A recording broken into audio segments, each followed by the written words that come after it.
प्रिय श्रोता ईश्वर पवित्र नाम रे आपण मानक समस्त को नमस्कार जनाए ता संगे संगे आज शिक्षा मध्य को आपण मानक प्रत्येक को मु स्वागत करुअछि। आज शीर्षकटी है आमे निजे ख्रीष्टान हेई नाहु बा आमे निजे ख्रीष्टान होई नाहु। प्रिय श्रोता ए जगतर बासी आम को एक कथा ही कहउछंदी सब बळे ना कहीं एमान को क्रिश्चियन कला बोली काहा को कौनसी ना कौनसी विषय नहीं आमान को इंगित करुछंती दोषारोप करुछंती आमाने क्रिश्चियन हेबारो आउ आमान को सहित काहा को जोड़ुछंती जे से माने एपरी बा सेपरी प्रलोभित देखई प्रलोभन देखई से मान को ख्रीष्टियान कले बोले। प्रिय श्रोता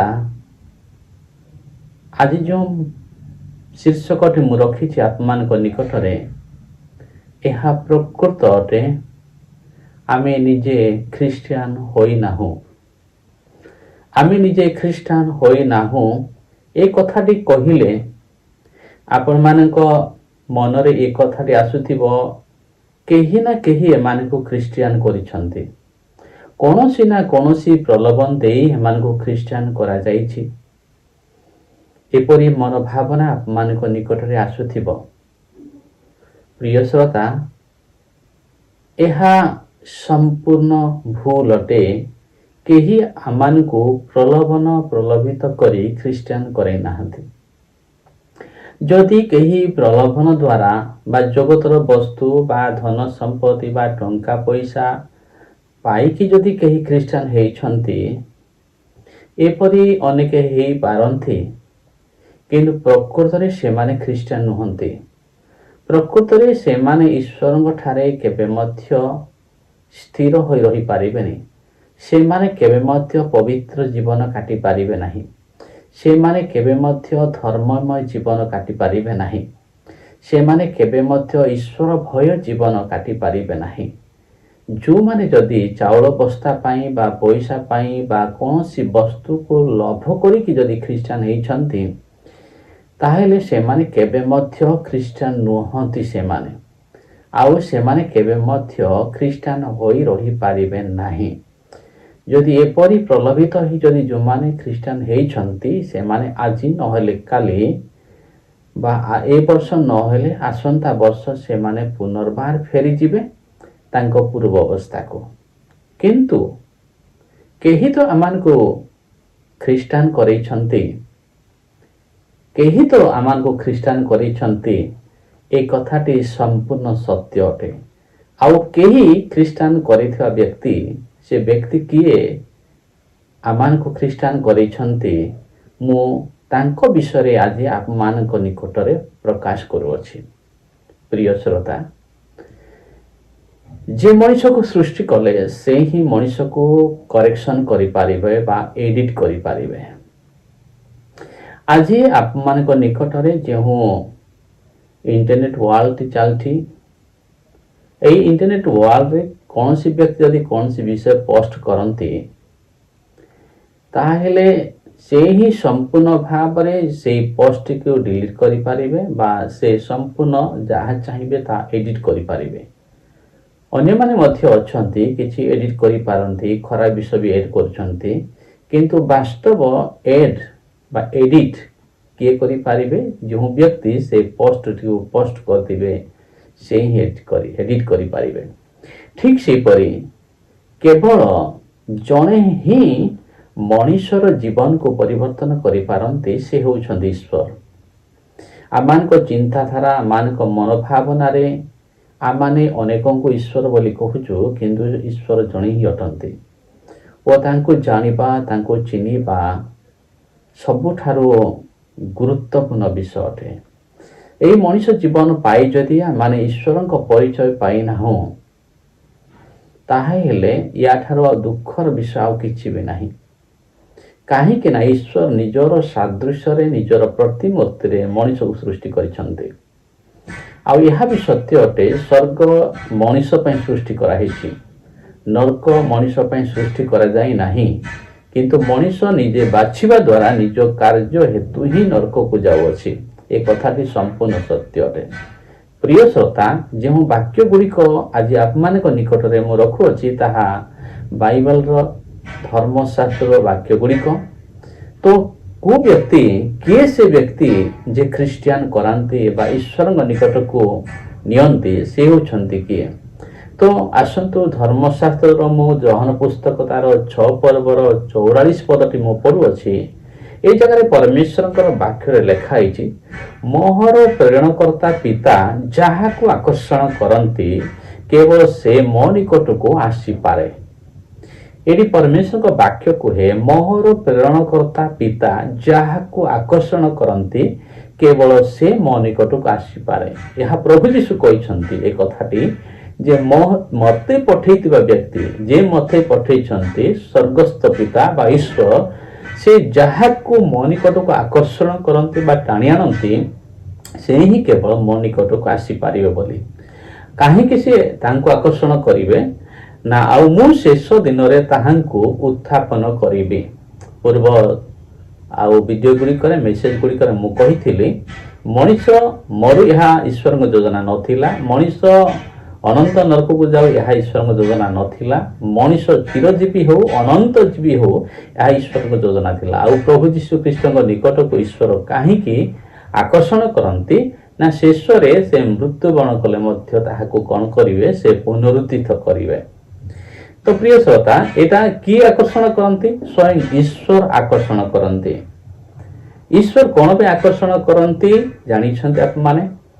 ପବିତ୍ର ଜୀବନ କାଟିବା ନିମନ୍ତେ, ଧର୍ମମୟ ଜୀବନ କାଟିବା ନିମନ୍ତେ ପ୍ରଭୁ ଆକର୍ଷଣ କରିଛନ୍ତି ତାହାଙ୍କ ନିକଟକୁ ଅନେକଙ୍କୁ, ଯେଉଁମାନଙ୍କୁ କି ସେ ପବିତ୍ର ଆହ୍ୱାନରେ ଆହ୍ୱାନ କରିଛନ୍ତି। ପବିତ୍ର ଆହ୍ୱାନରେ ପବିତ୍ର ହେବା ନିମନ୍ତେ, ପାପ ଶୂନ୍ୟ ଜୀବନ କାଟିବା ନିମନ୍ତେ, ପାପକୁ ଛାଡ଼ିବା ନିମନ୍ତେ ଈଶ୍ୱର ପ୍ରତ୍ୟେକଙ୍କୁ ଯୀଶୁ ଖ୍ରୀଷ୍ଟଙ୍କ ନିକଟକୁ ଆକର୍ଷଣ କରୁଛନ୍ତି, ଆଉ କୌଣସି ବିଷୟ ପାଇଁ ନୁହେଁ। ତ ପ୍ରିୟ ଶ୍ରୋତା, ପୁଣି ଯୋହନ ତାର ସେଇ 6 ପର୍ବର 65 ପଦ ଆଉ ପ୍ରଭୁଙ୍କ ବାକ୍ୟ କ'ଣ କୁହେ ତାହା ଆମେ ପାଠ କରିବା। ଆଉ ସେ କହିଲେ, ଏ ହେତୁ ମୁଁ ତୁମ୍ଭମାନଙ୍କୁ କହିଅଛି, ପିତାଙ୍କ ଠାରୁ ଅନୁଗ୍ରହ ଦତ୍ତ ନ ହେଲେ କେହି ମୋ ନିକଟକୁ ଆସିପାରେ ନାହିଁ। ପ୍ରିୟ ଶ୍ରୋତା, ଏଠି ପ୍ରଭୁ ଯୀଶୁ କହିଲେ ପିତାଙ୍କ ଠାରୁ ଅନୁଗ୍ରହ ଦତ୍ତ ନ ହେଲେ କେହି ମୋ ନିକଟକୁ ଆସିପାରେନି, ଅର୍ଥାତ୍ ପ୍ରଭୁ ଯୀଶୁ ଖ୍ରୀଷ୍ଟଙ୍କ ନିକଟକୁ ଜଣେ ଯାଇପାରେ ନାହିଁ ଯଦି ପିତାଙ୍କ ଠାରୁ ବା ସ୍ୱର୍ଗସ୍ଥ ପିତାଙ୍କ ଠାରୁ ଯଦି ଅନୁଗ୍ରହ ଦତ୍ତ ନ ହେଲେ। ତ ପିତାଙ୍କ ଠାରୁ ଅନୁଗ୍ରହ ଦତ୍ତ ଯେଉଁମାନଙ୍କୁ ହେଇଛି ସେମାନେ ହିଁ କେବଳ ପ୍ରଭୁ ଯୀଶୁ ଖ୍ରୀଷ୍ଟଙ୍କ ନିକଟକୁ ଯିବାର ସୁଯୋଗ ପାଇଛନ୍ତି। ତ ଅନେକ କହନ୍ତି ଯେ ପ୍ରଲୋଭନ ଦ୍ୱାରା ସମ୍ପୂର୍ଣ୍ଣ ତାହା ମିଥ୍ୟା ଅଟେ। କାହିଁକି? ଜୀବନ ଗୁଡ଼ିକ ସଜାଡ଼ିବା ପାଇଁ କେବଳ ଈଶ୍ୱର ସଜାଡ଼ି ପାରନ୍ତି, ଅନ୍ୟ କେହି ସଜାଡ଼ି ପାରନ୍ତି ନାହିଁ। ଆସନ୍ତୁ ତା ତଳ ପଦ ଗୁଡ଼ିକ ପୁଣି ପଢ଼ିବା। ଫିଲିପିଓ ତାର 2 ପର୍ବର 13 ପଦ ମୁଁ ପଢ଼ୁଅଛି। କାରଣ ଇଚ୍ଛା କରିବାକୁ ଓ ସାଧନ କରିବାକୁ ଈଶ୍ୱର ଆପଣା ମଙ୍ଗଳମୟ ସଂକଳ୍ପର ସାଫଲ୍ୟ ନିମନ୍ତେ ତୁମ୍ଭମାନଙ୍କ ଅନ୍ତରରେ କାର୍ଯ୍ୟ କରନ୍ତି। ପ୍ରିୟ ଶ୍ରୋତା, କାରଣ ଇଚ୍ଛା କରିବାକୁ ଓ ସାଧନ କରିବାକୁ ଈଶ୍ୱର ଆପଣା ମଙ୍ଗଳମୟ ସଂକଳ୍ପର ସାଫଲ୍ୟ ନିମନ୍ତେ ତୁମ୍ଭମାନଙ୍କ ଅନ୍ତରରେ କାର୍ଯ୍ୟ କରନ୍ତି। ଏହା ଇଚ୍ଛା କରିବାକୁ ଓ ସାଧନ କରିବାକୁ। এই ଜଗତର ଲୋକମାନେ এই ଶରୀର ଇଚ୍ଛା କ'ଣ করে ଜାଣିଛନ୍ତି? এই ଶରୀର ପାପ କରିବା ଇଚ୍ଛା କରେ। ଅନେକ ଲୋକମାନେ ଗୁର୍ଖା ଛାଡ଼ି ପାରୁନାହାନ୍ତି, ଯଦିଓ ଗୁର୍ଖା ଖାଇବା ଦ୍ୱାରା କ୍ୟାନ୍ସର ରୋଗ ସୃଷ୍ଟି ହୁଏ। ଅନେକ ଲୋକମାନେ ମଦ ଛାଡ଼ି ପାରୁନାହାନ୍ତି, ମଦ ଦ୍ୱାରା ଜାଣିଛନ୍ତି ସେମାନେ ଯେ ସେମାନଙ୍କର କ୍ଷତି ହୁଏ। ଅନେକ ଲୋକମାନେ ବ୍ୟଭିଚାର କାମ କରନ୍ତି, ବେଶ୍ୟାମାନଙ୍କ ପାଖକୁ ବି ଯାଆନ୍ତି, ଜାଣିଛନ୍ତି ସେମାନେ ଯେ ବେଶ୍ୟାମାନଙ୍କ ପାଖକୁ ଯିବା ଦ୍ୱାରା, ଯଦି ବେଶ୍ୟାମାନେ ତ ବେଶ୍ୟାମାନେ ନା, ସେମାନଙ୍କ ପାଖରେ କ'ଣ ଥିବ ନା ଏଡ୍ସ ରୋଗ ଥିବ, ସେଇଟା ତାଙ୍କ ପାଖକୁ ଡେଇଁଲେ ସେମାନେ ମୃତ୍ୟୁବରଣ କରିବେ ବୋଲି ଜାଣିଛନ୍ତି, ତଥାପି ସେମାନେ ଯାଉଛନ୍ତି। ତ କାହିଁକି ଜାଣିଛନ୍ତି? ଏଇ ଶରୀର ହେଉଛି ପାପମୟ ଶରୀର। ମିଛ କହିବା, ବ୍ୟଭିଚାର କରିବା, ଚୋରି କରିବା, ଡକାୟତ କରିବା, ଲୁଟମାର କରିବା, ହତ୍ୟା କରିବା, ଦଙ୍ଗା କରିବା, ଲୋକମାନଙ୍କୁ ଷଡ଼ଯନ୍ତ୍ର କରିବା, ବାଦ ବିବାଦ କରିବା, ଏସବୁ ହେଉଛି এই ଜଗତର এই ଧର୍ମ କାମ ଗୁଡ଼ିକ ଏଇଟା ନୁହେଁ, ଏଇଟା ପାପର କର୍ମ ଗୁଡ଼ିକ, ଏଇଟା ପାପର କାର୍ଯ୍ୟ ଗୁଡ଼ିକ ଅଟେ। ଆପଣ ଜାଣନ୍ତି, ଜଣେ ପ୍ରକୃତରେ ଈଶ୍ୱରଙ୍କ ସନ୍ତାନ ଯେ ଯୀଶୁଙ୍କ ପରିଚୟ ପାଇଛନ୍ତି, ଖ୍ରୀଷ୍ଟିଆନ, ଏସବୁ କାମ ସେ କରିବେ ନାହିଁ। ଆଉ ଏସବୁ କାମ କିଏ କରାଇବେ ନାହିଁ ନା ଈଶ୍ୱର। କାରଣ ଇଚ୍ଛା କରିବାକୁ ଓ ସାଧନ କରିବାକୁ ସେ ଏସବୁକୁ ଇଚ୍ଛା କରିବେ ନାହିଁ। ପ୍ରକୃତରେ ଈଶ୍ୱରଙ୍କ ସନ୍ତାନ ସେ ମିଛ କହିବେ ନାହିଁ, ମିଛ କହିବା ପାଇଁ ଇଚ୍ଛା ହିଁ କରିବେ ନାହିଁ। ସେ ସତ୍ୟ କହିବେ। ସେ ଯେ ପ୍ରଭୁଙ୍କୁ ଜାଣିଛି ସେ ବ୍ୟଭିଚାର କରିବେ ନାହିଁ, କାହିଁକି ନା ସେ ବ୍ୟଭିଚାର କରି ଇଚ୍ଛା କରିବେ ନାହିଁ, ତାହା ପାପ ବୋଲି ଜାଣିଛନ୍ତି। ମିଛ କହିବେ ନାହିଁ, ବ୍ୟଭିଚାର କରିବେ ନାହିଁ, ମଦ ପିଇବେ ନାହିଁ, ନିଶା ଦ୍ରବ୍ୟ ସେବନ କରିବେ ନାହିଁ। ଯେ ପ୍ରକୃତରେ ପ୍ରଭୁଙ୍କୁ ଜାଣିଛନ୍ତି ବା ଯାହାଙ୍କ ଅନ୍ତରରେ ଈଶ୍ୱର ଇଚ୍ଛା କରିବାକୁ ଶକ୍ତି ଦେଇଛନ୍ତି, ମନ୍ଦ ଗୁଡ଼ିକୁ ସେ ଇଚ୍ଛା କରିବେ ନାହିଁ। ସେ ପରଦ୍ରବ୍ୟ ଲୁଣ୍ଠନ କରିବେ ନାହିଁ, ସେ ମିଥ୍ୟା ସାକ୍ଷ୍ୟ ଦେବେ ନାହିଁ, ସେ ଚୋରି କରିବେ ନାହିଁ, ସେ ଅନ୍ୟର ବସ୍ତୁକୁ ଲୋଭ କରିବେ ନାହିଁ। ସେ ଯେ ସମସ୍ତ ମନ୍ଦ କାର୍ଯ୍ୟ ଚାଲିଛି ଜଗତରେ ତାହା ସେ କରିବେ ନାହିଁ। ତ ଏସବୁ ନ କରିବାର ଇଚ୍ଛା କିଏ ଦିଅନ୍ତି? ଈଶ୍ୱର ଦିଅନ୍ତି। ପ୍ରଭୁଙ୍କର ବାକ୍ୟ କହେ, କାରଣ ଇଚ୍ଛା କରିବାକୁ ଓ ସାଧନ କରିବା ପାଇଁ, ଇଚ୍ଛା କରିବାକୁ ଓ ସାଧନ କରିବା ପାଇଁ ଈଶ୍ୱର ଆପଣା ମଙ୍ଗଳମୟ ସଂକଳ୍ପ, ଏକ ତାଙ୍କ ହୃଦୟରେ ମଙ୍ଗଳମୟ ସଂକଳ୍ପ, ମଙ୍ଗଳ ଓ ମଙ୍ଗଳର ସଂକଳ୍ପ ନୁହେଁ, ମଙ୍ଗଳର ସଂକଳ୍ପ। ଆଜି ଏକ ମୁଁ ଦୋକାନକୁ ଯାଇଥିଲି, ଆଉ ସେଠି ତାଙ୍କର ହାର୍ଡୱେର ଷ୍ଟୋର ନଥିଲା, ଆଉ ଜଣଙ୍କର ହାର୍ଡୱେର ଷ୍ଟୋର ଥିଲା, କିନ୍ତୁ ତାହା ବନ୍ଦ ହେଇଛି। ଦୁଇଟା ଦୋକାନ ମୁଁ ଦେଖିଲି, ଏଠି ତ ଦୋକାନ ହେଇଥିଲା, କ'ଣ ହେଲା ସେଟା? ସେଥିରେ ସେ ଭାଇଟି ମୋତେ କହିଲେ ନା ସେ କ୍ୟାନ୍ସର ରୋଗରେ ଚାଲିଗଲେ। ତାପରେ ମୁଁ କଥାବାର୍ତ୍ତା କଲି ଯେ କେମିତି କ'ଣ ହେଲା? ନା ସେ ବହୁତ ସିଗାରେଟ ପିଉଥିଲେ, ଏକା ଥରେ ବି ଆଉ ସେ ଗୁଟଖା ଖାଉଥିଲେ, ଏଟା ସେଟା ଖାଉଥିଲେ, ଆଉ ଚାଲିଗଲେ। ତାଙ୍କ ଜୀବନ ଶେଷ ହୋଇଗଲା। ଅନେକ ତାଙ୍କୁ ମନା କଲେ ସେ ଖାଉନି ବୋଲି, କିନ୍ତୁ ସେ ଖାଇଲେ, ହୋଇଗଲା। ପ୍ରିୟ ଶ୍ରୋତା, ଆପଣ ଭାବୁଛନ୍ତି କ'ଣ? କ'ଣ ଭାବୁଛନ୍ତି? ମଣିଷ ସାରେ ଭାବୁଛନ୍ତି, ଠିକ୍ ଅଛି, ମଣିଷ ସାରେ ହିଁ ଭାବିବେ ନା ଆପଣ, କିନ୍ତୁ ଈଶ୍ୱରଙ୍କ ଯୋଜନାକୁ ବୁଝିବା ବଡ଼ କଷ୍ଟଦାୟକ ଅଟେ। ଯେଉଁମାନେ ମଦ ଛାଡ଼ି ଦେଉଛନ୍ତି, ମଦ ପିଉନାହାନ୍ତି, ଯେଉଁମାନେ ମନ୍ଦ କାର୍ଯ୍ୟ ଲିପ୍ତ ଥିଲେ, ଚୋରି ଥିଲେ, ଡକାଇ ଥିଲେ, ମର୍ଡରର ଥିଲେ, ଗୁଣ୍ଡା ଥିଲେ, ସମସ୍ତ ମନ୍ଦ କାର୍ଯ୍ୟରେ ଲିପ୍ତ ଥିଲେ, ଅଭଦ୍ର ଭାଷାରେ ଶୋଧୁଥିଲେ, ବ୍ୟଭିଚାର କାର୍ଯ୍ୟ କରୁଥିଲେ, ଏହି ପ୍ରକାର ଲୋକମାନେ ଯେତେବେଳେ ଯୀଶୁଙ୍କ ନିକଟକୁ ଆସିଯାଆନ୍ତି, ସେମାନେ ସୁଧୁରି ଯାଆନ୍ତି କାହିଁକି? ସେମାନେ ଛାଡ଼ନ୍ତି କାହିଁକି? କିଏ ଛଡ଼ାଏ ତାଙ୍କୁ? ଏସବୁ କିଏ ଛଡ଼େଇପାରେ?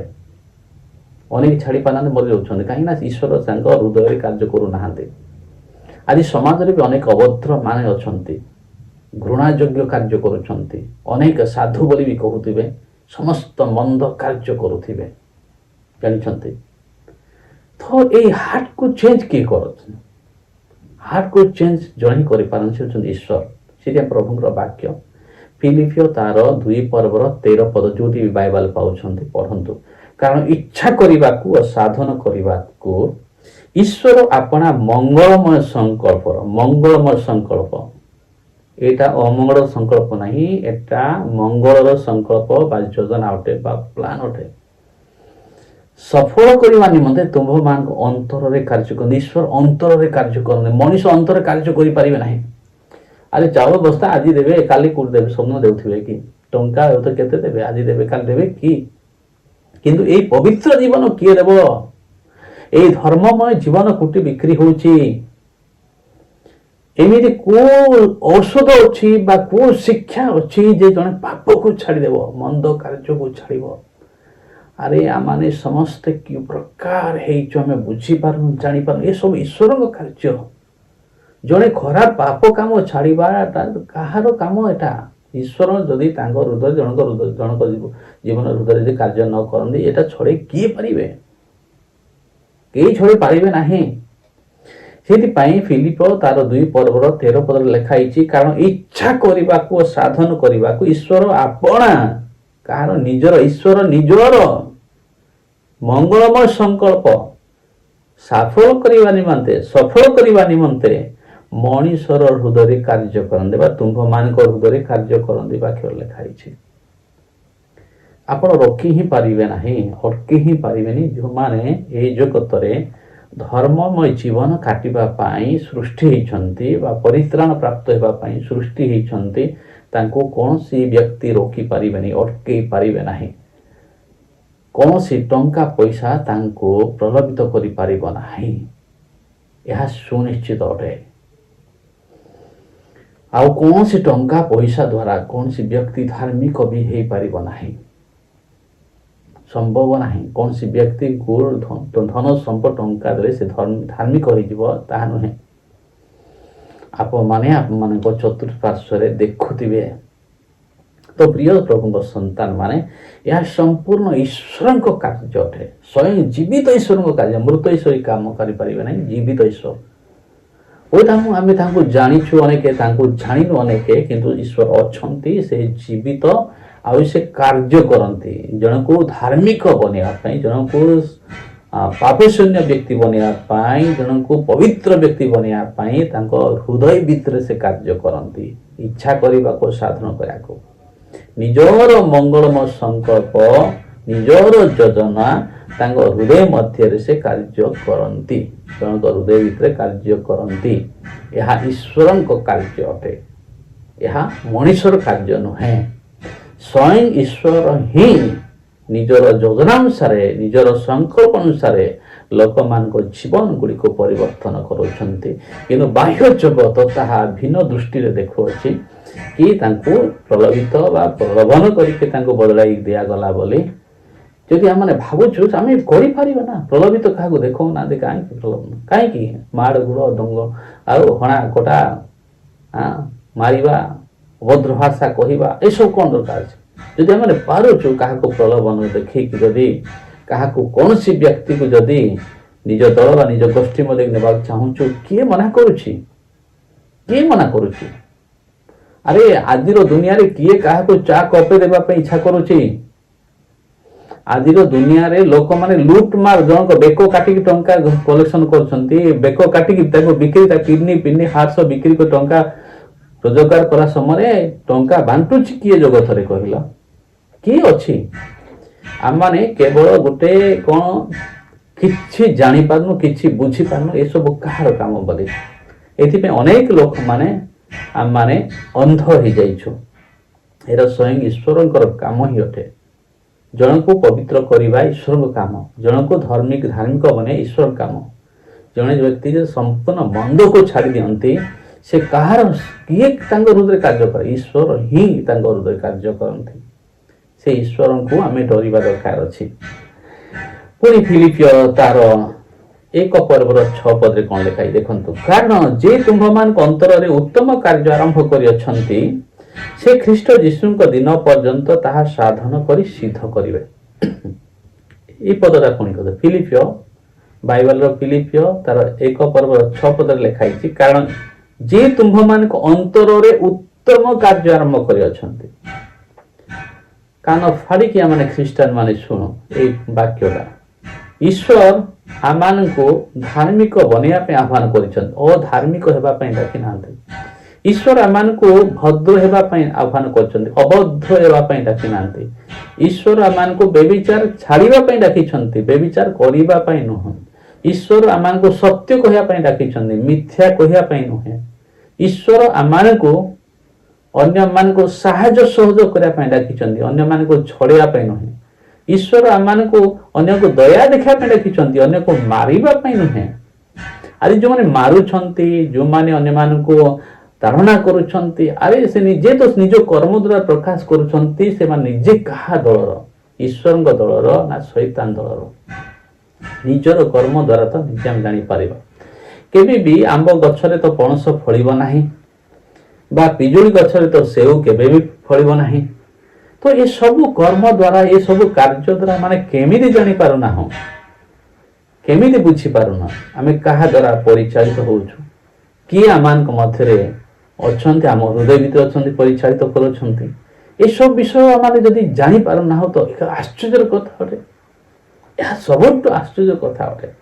ତ କାରଣ ଯିଏ ତୁମ୍ଭମାନଙ୍କ ଅନ୍ତରରେ ଉତ୍ତମ କାର୍ଯ୍ୟ ଆରମ୍ଭ କରିଅଛନ୍ତି, ସେ ଖ୍ରୀଷ୍ଟ ଯୀଶୁଙ୍କ ଦିନ ପର୍ଯ୍ୟନ୍ତ ତାହା ସାଧନ କରି ସିଦ୍ଧ କରିବେ।